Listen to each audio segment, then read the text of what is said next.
આમંત્રણ રાખવામાં કોના દ્વારા રાખવામાં આવ્યું છે?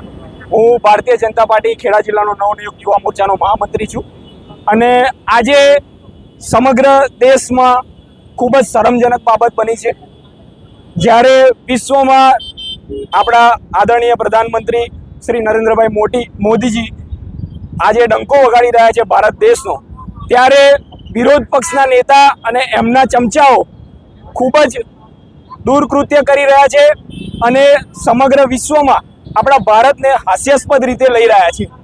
જ્યારે મોદી સાહેબ આપણા દિલ્હી ખાતે વિશ્વભરની જ્યારે નજર છે ત્યારે આખા વિશ્વમાંથી આપણા ભારત દેશમાં દિલ્હી ખાતે એઆઈની સમિટ યોજી અને યુવાનોને ખૂબ પ્રેરિત કરી રહ્યા છે, ત્યારે એમણે ખૂબ મોટું બજેટ પણ ફાળવ્યું છે કે એઆઈના માધ્યમથી યુવાનો ખૂબ આગળ વધે, આપણા દેશનું યુવા ધન ખૂબ જ આગળ વધે અને દેશમાં પ્રગતિના માર્ગે દોરે। ત્યારે આ આક્રંતાઓ ખૂબ જ નિંદાપૂર્વક ખોટી સમજણ હોવા છતાં પણ એ લોકો ખોટા અંધશ્રદ્ધાના યુવાનોને ગેરમાર્ગે દોરવાનો પ્રયત્ન કરી રહ્યા છે। ત્યારે અમે આ બાબતને ખૂબ જ વિખોડી રહ્યા છે અને એનો એકદમ આક્રોશપૂર્વક વિરોધ કરી રહ્યા છે। અને શું શું કાર્યક્રમ કરવામાં આવ્યા?